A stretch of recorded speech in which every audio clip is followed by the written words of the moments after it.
So if you had to pick one bike, just one, what would it be? Road bike, mountain bike, cyclocross bike, maybe an adventure bike or a gravel bike? My name is Graeme. You're joining me here on my YouTube channel or on cyclo-core.com. Today I want to talk to you about the 5 things that I love most about my chosen bike, my number one bike that every time I get on it, I can't help but smile, whether I feel good, whether I feel bad, whether I feel fast, whether I feel slow. When I get on this bike, I feel happy. And after 30 years of riding and turning 40 this year, or this past year, I've realized that the most important thing for me on a bicycle is to feel good, is to feel happy. I've got the rest of everything else in my life to cause me stress or anxiety. So when I get on a bike now, I'm looking for adventure, I'm looking for fun. I want to share with you today 5 different things that I like about this particular type of bike, not just this brand of bike, but this type of bike. It's really becoming the rage today. You know, I got a lot of questions coming in from all over the world of many riders looking for something different to do. They've been a road racer for years, or a mountain bike racer, or they've just been a recreational rider doing the regular, weekly group rides. They want something different, something more fun, something that taps into the kid inside themselves. And I gotta be honest, every time I keep recommending people to start exploring different options, whether you call it soul riding, adventure riding, mixed surface riding, gravel grinding, I really don't care. I think the bottom line is getting yourself out there and trying an environment on the bike that's different than it was before. A couple things that I like about these types of bikes in particular. Obviously, this bike is designed to really go anywhere. So you could just as easily take this bike on a road trip, on a gravel trip, or on single track and Jeep track and everything in between. The typical way that I ride this bike in my area here in Connecticut, we don't have endless miles of gravel or packed dirt like many of you have in the Midwest or in different parts of the world. So we have to be a little more creative, what I would call more of an enduro style riding, where we have road linked up with trails or dirt roads, and then back to the road, back to the trails, back to the dirt, back to the road. And we've seen together rides that are literally 6, 7, 8, 10, 15 hours long using this style method, and it requires a very specific type of bike. So when we're thinking about the ultimate bike, or when I think about the ultimate bike, it has to have a certain set of characteristics that allow me to do whatever I want within reason. It's a bike that doesn't do everything fantastic, but it does everything really well across a wider spectrum of cycling. And you're going to see more and more of these bikes become prevalent and really the mainstay in cycling as more and more of us are hitting 40 years old, 50 years old, 60 years old. We want to challenge, we want to get stronger, we want to try different things, but we want to be safe and feel confident when we're on that bike as well. And there's some bikes that are designed to do that really well. In particular, what constitutes this bike as an adventure bike, or if you want to call it a gravel grinder bike, or an all-day bike, are a couple quick things. First and foremost is going to be the disc brakes. Now, I know there's a lot of debate lately in the pro peloton, especially just recently, about disc brakes and how they are a lot of danger on a road race. And I'll be honest with you, I agree with that. I don't think disc brakes really belong on a race bike on the road. There's just too many people in the peloton. Someone falls down. These disc brakes get hot and they're sharp. If you ever hurt yourself on a disc brake before, you still have the scars to prove it, and I've done that myself. However, on an adventure bike, disc brakes become, to me, one of the most important options if I was in the market to buy one right now. Usually we would be riding our cyclocross bikes or our road bikes with typical either V brakes or standard brakes. And although those brakes are great on controlled surfaces like tarmac or asphalt, when we get on gravel and dirt and Jeep track and even single track, braking confidence and the ability for you to brake with feathering without over gripping or having to constantly grip the brakes to slow yourself down like a V-brake. V-brakes are famous for not really being very powerful brakes. They weren't designed that way.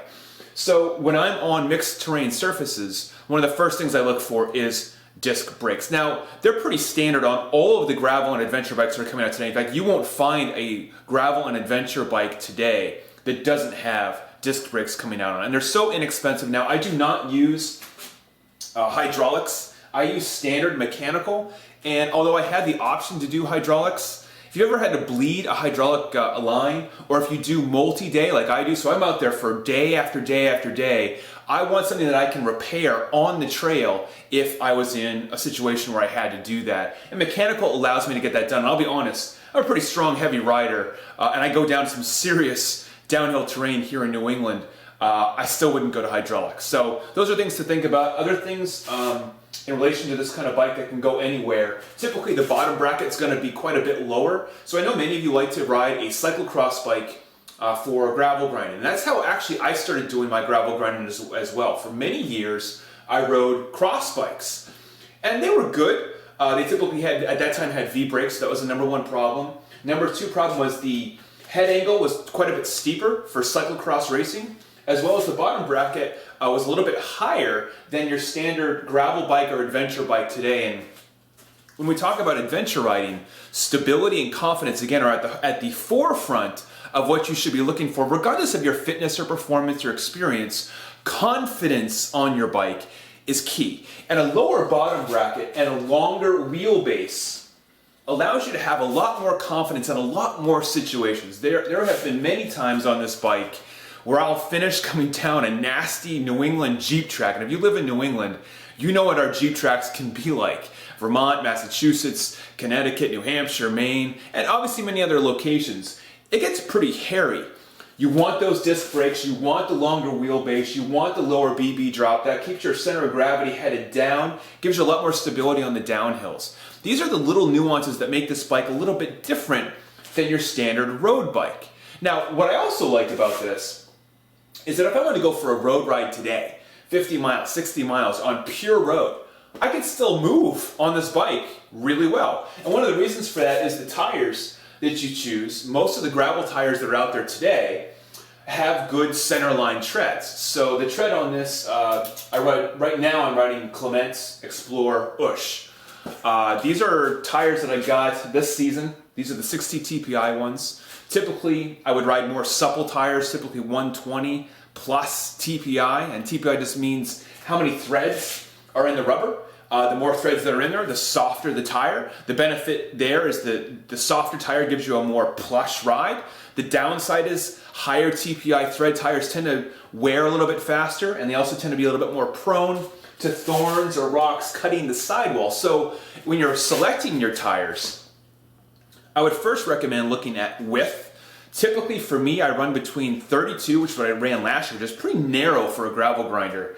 All the way up to this is a 30, I want to say 36 width tire.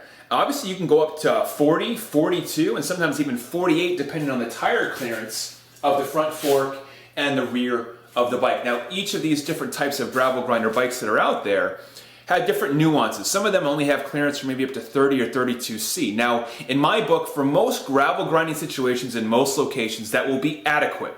If you tend to do a lot of adventure stuff off-road or really off the beaten path like I do, then you want a little bit wider than 32.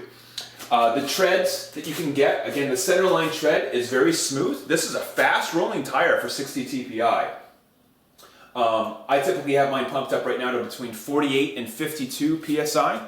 So the wider the tire, typically the lower the pressure you can run. Okay, so if you're running a 40C tire, on your adventure or gravel bike, you could probably get that pressure down to 38 to 45 PSI. I've seen people run lower. I'll be honest, if you're doing a lot of mixed surface between road and gravel and off-road, I think that's a little bit low pressure. I tend to be between the 45 and 60 PSI, but you'll have to test that. There's no right or wrong here. You need to find out based on the frame material that you're riding. I'm riding steel here. You could be riding carbon, you could be riding aluminum. I chose a steel bike for its compliance and durability. This is Reynolds 853. This is a heavier bike than a carbon Steed that I could have gotten, but the compliance and what I bought it for was at the top of my list. So I was willing to sacrifice some weight to get a more compliant, plush, all-day bike that I could ride for decades to come, not just a few years to come. Other quick things to look at when you're looking at a gravel bike in particular would be the head angle here, how steep or slack the front end is here. Having this a little bit slacker than a normal cyclocross or road bike gives you, again, a lot more front end compliance. I am constantly amazed, as a quick side note before I move on to the next tip, at how quick the handling is here on the front end of this bike. I take this bike on single track, rough, class 4 roads or Jeep track. We have some gnarly stuff here that you would never, ever take a road bike or even a cyclocross bike on without having to dismount and have to hike a bike. This bike can handle almost like a mountain bike. In fact, I could put I think 1.75 tires on here, so basically mountain bike tires, and run this as a monster cross bike, whatever you want to call it. The front end is really the key though, because it doesn't matter what tires you have on if the front end is slow to move, or the trail off the back of the bike, meaning that kind of ocean liner effect of having to take big wide corners. This bike cuts tight with a lot of stability. Now that, again, that's not just by the Niner manufacturing, but by the geometry they chose between the seat post here and the front end of the bike. So again, when you're looking at things, ask yourself, what do I want this bike for? Do I want it to be more of a road bike than a gravel bike? Do I want it to be a pure gravel bike? Or do I want it to be a pure adventure bike? There is a difference between those things. Second thing, and I just mentioned this, but I want to talk about it a little bit more. Not only can you take this bike anywhere, but you can use this bike for group rides. You can use them for cyclocross races. You can use them for just about anything you want to do. This bike, I can still go out and do 30 miles today and still whip around at 19 to 20 miles an hour on this bike with these tires. Now that's going to come from some fitness and some from some roadie background, but if you're a pure roadie and you're kind of getting bored of the same loops, the same tarmac, the same group rides every single week, looking at one of these bikes is a great idea. In fact, a suggestion for you, what's cool about this, is that these are standard road size wheels. So you can run, I'm running right now actually XC mountain bike wheels on here. These are Mavic SLRs. I ran these at the BC bike race, 7 days of off-road gnar on these wheels, and now they're my gravel bike wheels. So they're standard 29er wheels with disc brakes. The spacing allows me to run that. If I wanted to have a second set of inexpensive wheels with more road tires, or say maybe 30 or even 28 with tires, I could easily just take the same bike, swap out the wheels for that day, which is very easy to do, and presto, I have more of a road bike as opposed to my adventure bike. So those of you that don't have a lot of space for 10 bikes in your quiver, or don't see that it's practical, and I'm one of those people, and I do have 10 bikes right now, so it's ridiculous. I keep coming back to this bike again and again. This gives you an option to have multiple bikes in one. It's like the ultimate Swiss Army knife. You want to pull it out today for a road bike, for a road ride, great. You want to swap it tomorrow for a gnarly adventure ride on gravel, dirt, single track, great. You can do that too.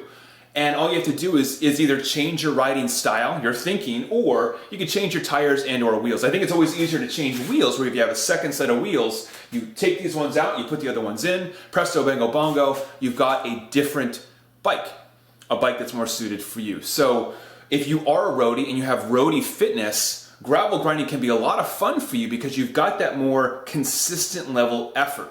Okay, so many of you that are using my Cyclo 90 programs, they're coming off your base and into the in-season protocols that I've got for you, you're going to see still a lot of road-specific style training in your gravel grinding training plan that I've got for you, because that's going to carry over.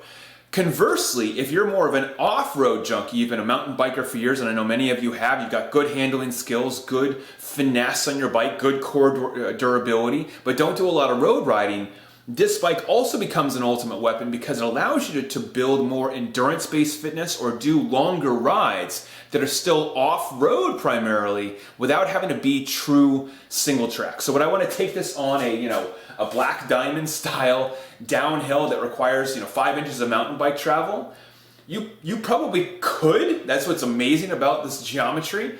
I don't think it would be the smartest idea to do that because of the tires and the head angle and the lack of suspension, but you could do it. But in general, this bike allows you to use your mountain biking skills when needed, and there's many rides around here where I'll finish. We were out, me and Big Tim were out this past weekend, and we had some gnarly stuff that we had never been on before. We're both mountain bikers as well as roadies, and I remember getting down some of these really hairy descents that I would not want to be just a pure roadie trying to go down that. You'd have to dismount, even if you had the right bike. The skill set and finesse of your body requires that other end of the spectrum of more mountain biking like skills. And again, this is why I think this is the ultimate style riding, is that it allows me to take my skills as a roadie, as a mountain biker, and apply them in the middle and have a ride that really goes from one end of the spectrum all the way to the other and back. And to me, that makes me happy because I never get bored. The tarmac and the conditions are constantly changing within the ride. And that brings me to my third tip, which is you can go out for a ride now and your ride becomes focused on your effort, not your pace. So for instance, the ride that Big Tim and I did this past weekend was a new course. A lot of the roads we have not been on. We had a lot of dirt, a lot of gnar, and a lot of tarmac. It turned out to be about 85 miles, or about 6 hours of total time that we were out there. So if you're on a road, Tim and I were on a road bike, we're both experienced roadies, that wouldn't have taken us 6 hours to do 85 miles. Probably would have taken us, what, 4.5 hours to go and do that. Maybe 4.5, almost 5. It was a long ride. And about almost 8,000 feet of vertical gain. But on this bike, our average pace was about, I think, like 14 or 13.5 or 14 miles an hour. Now, I was riding at 13.5 and 14 miles an hour, 20 years ago.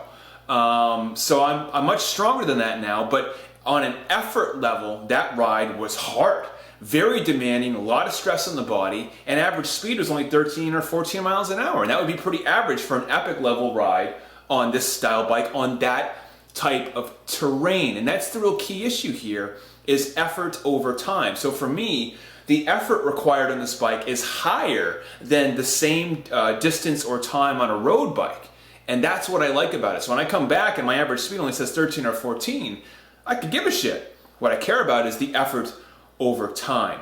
And that makes me happy, because now I'm not worried about pace or KOMs or anything like that. And actually, I have a lot of KOMs on this bike. And are they going to be fast, road sprint segments? No. Are they going to be, really masterful single track like you would on a mountain bike? No.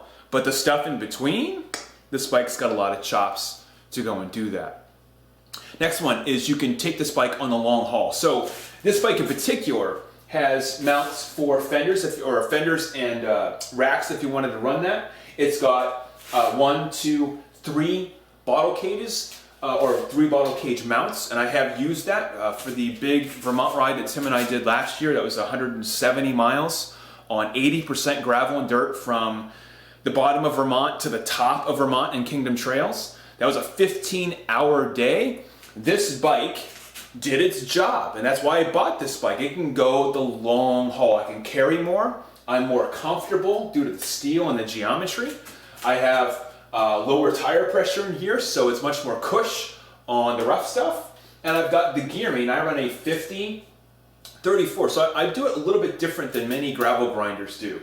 I run standard road gearing, and on the rear Mac, I run an 11-32. So my max here is 34-32 for the climbs. But when I'm powering on the roads, I'm still in my standard 50 in the front and all the way down to an 11. And I'm happy with that setup. For things like D2R2, which has 18,000 feet of vert, or some really nasty stuff, you could go up to a 34 or a 36 in the rear. Obviously, there's plenty of opportunity to do that with the way that bikes and derailleurs are designed today. You can have a lot of gear range. I get a lot of questions from people asking me about doing the 1x setup. So you'd have like maybe a 38 or a 40 in the front, and then a spread of 11 to 32 or 36 in the rear. I'll be honest, I think it's marketing hype. I can't think of one reason why I would move to a 1x setup on a gravel bike that I want to ride for 15 hours day after day. I want a bigger range than that. And the weight penalty, or having to have I got to shift the front derailleur, I don't know how I'm going to do that. I got to be honest, I think it's bullshit. I could see in a cyclocross situation, absolutely. XC racing, 100%. Gravel grinding for like an hour or two? Sure. For 10 hours, 12 hours with 12, 15, 20,000 feet of vertical gain on tough surfaces, I want that small ring in there, and for the stuff in between, I want that big ass ring in the front. End of story. I would never move to that style setup. But again, these are choices that you can make. I think today what's cool is that a lot of manufacturers are getting the whiff that what riders want to do is buy the frame and then build the bike. And that's what, as a side note real quick, I had all these 29er wheels. I have truckloads of them from all my mountain bikes hanging around. I'm like, well, why would I want to buy a complete bike when I have all these great wheels I can run on this bike setup? So again, I took this off my Jet 9 full suspension bike and put them on my gravel bike. If something goes wrong with them, I've got a backup set of wheels from my 9ers. Makes a lot of sense. But again, this is going to be a matter of choice. And I think that as we see this movement forward of more and more riders wanting to do adventure style riding, you're going to see more and more marketing hype. Again, you could go out tomorrow, you can go out today and ride your road bike on gravel and dirt roads. You can, 100%. Get some fatter tires, a little bit lower pressure. I won't lie to you, it won't be as fun or really open up what the bike can really do, but you can do it. You could take your hardtail mountain bike and go do a 100-mile gravel grinder today. In fact, there's many gravel grinders that start just with their mountain bike with some skinnier tires. You don't have to go out and spend money to get into this style of riding. But once you do, and you said, this is something I really like, you could sell 4 bikes, get one, and still have all 4 bikes available in one bike. And that's what I think is so cool about this movement forward. And I'll be honest, in all these years, I'm more happy with this movement in cycling than at any other time in 30 years of being a cyclist. Is this movement towards adventure and soul riding, taking the road less traveled, exploring new opportunities. Because I'll be honest with you, getting out on the road, I've been a roadie my whole time I've been a cyclist, and I just don't like being on the road anymore. It's gotten so freaking dangerous. Everyone texting while they're driving, everyone's angry at each other. I don't care for it as much. I still do road rides occasionally. I like going fast, so getting on my road bike and hauling ass for 20, 30, 40, 50 miles, yeah, I still like it. Do I love it like I do this style riding? Not anymore. It's just not for me. And maybe I'll come back to it another time, I'm not really sure. But for right now, being able to go long distances or multiple days in a row is a lot of fun. I actually plan on taking this bike for another probably 100+ miler this weekend in my local area with a buddy that's training for the DK200, the Dirty Kanza. So we're going to be doing probably 7 to 8 hours this weekend on this bike. And we'll be on a mix of different surfaces. I can carry 3 bottles with me. So many of you that do this style riding have learned that you go out for 7 or 8 hours, there's not a lot of convenience stores around to buy stuff. So having the ability to have more stuff is important. And recall, when I first bought this bike, I took it on a 5-day journey from here in southern Connecticut up to Mount Washington in New Hampshire. It was a 5-day journey. I did not use racks. I'm not a big rack guy anymore because they have, what's called basically bike packing, where you can put a big sleeve on the back. Between that and my front little small pack here, I was able to have enough gear to travel for 5 days from hotel to hotel. I didn't camp, and if I did camp, I'd have a big roll in the front, but I still wouldn't use racks. I would use what's called bike packing, which you can go look it up or Google it. It allows me to go long distances with gear, change of clothes, food, maybe a tent or a sleeping bag if you need it, and I can ride day after day after day. And that's what this bike is designed to do. Could you do that with a road bike or a cross bike? Yes, you could. Absolutely you can. But my question is always the same. If you're just getting into it and want to utilize what you have, I'm all for it. If you decide that this is something that's a commitment for you and you really like and want to explore further, then an investment into something, a bike like this, would be probably a good idea. Last thing, the compliance. And this is a big deal. Many of us that are moving into this style are in the 40-plus-year-old category. I know many of you that watch my videos or are customers of mine are in this category. And I think many of you, especially lately, it's been a big surge the past year or two, are finding more and more dangers in road riding. Again, not because road cycling is not great, but because the environment is becoming hostile. It really is. The second reason is a lot of you are wanting to find challenges outside of standard crit races, circuit races, road races, where again, there's been a big flux of people, unfortunately and fortunately, moving out of that area, mostly because people are asking themselves the right questions. Why am I doing this? Does road racing make me happy anymore? If the answer is yes, then continue to do it. If it's no or guess so, and the danger level keeps going up, and let's be honest, the danger level in road cycling and in particular road racing has not gone down, it's gone up. And one of the reasons for that, just a real quick side note, is the competitive nature of road cycling. My last road race was 2011 when I got out of road racing. That was at the Battenkill. And I'll never forget it. And I'm not going to go into that story because I know I've told it before. But I haven't road raced since. In fact, that was the spawn of me moving into this style of riding. Is what I asked myself when I came home from that race was, what do I like about the Battenkill course? I like that it's in the middle of nowhere on rough dirt and mixed surfaces. That's what I loved about it. I didn't love the racing part. I loved the adventure part of it. So then I asked myself, why do I need to be doing a race to experience that kind of fun? I can do that anywhere, anytime on my terms, not someone else's terms, and not with the hostile environment. So now I'm out there doing rides that, I'll be honest with you, that are twice as epic, 3 times as epic as the Battenkill course, but I'm doing it on my terms. And that compliance, not just in how a bike is set up, compliance meaning how it forgives things and allows you to enjoy them more, but the compliance of how you think can make a big difference as well. My friends, whether you decide to ride a bike like this or not, whether you think I'm just full of shit that road racing is dead or needs to be moved out of, that's not my objective here. I want to make it clear that my objective is to help you take what you like about a bike, whatever bike that is, and have more fun with it. And you can do that today. Again, you don't have to get online and buy something, or if I just had these, or if I just had disc brakes, I can do that today. No, you can get started in any way, shape, or form with getting off-road, finding a new part of yourself that you didn't do before, and then move forward from there. Some of you, it's gonna be a marriage made in heaven. You're gonna say, I fucking love this. Others of you are gonna say, not really for me. I like going fast, I like button heads, I like racing. If the answer, again, is I'm happy and I'm getting from what I like, then you're on the right track. If it turns into a job or a chore or there's guilt or there's anxiety about it, and what I mean by anxiety is it's not excitement, but anxiety, then you're headed in the wrong direction. And for me, this bike has saved my cycling. It literally has. I have a newfound love for riding a bike, and that's taken 30 years to get to. My friends, I hope this video has been helpful. I know it's a little bit long-winded. If you got questions, leave them in the comment section below. I can't get back to everyone, but I'll do the best that I can. If you're looking for a good training program to get you ready for any kind of riding, road, gravel, mountain bike, look at my Cyclo 90, in particular my Cyclo 90 Masters programs. If you want to learn more about riding a bike on gravel and dirt and have a great workout to go with it, check out my Cyclo Soul gravel grinder workout. It's a 2.5-hour coached workout that you can do indoors with me.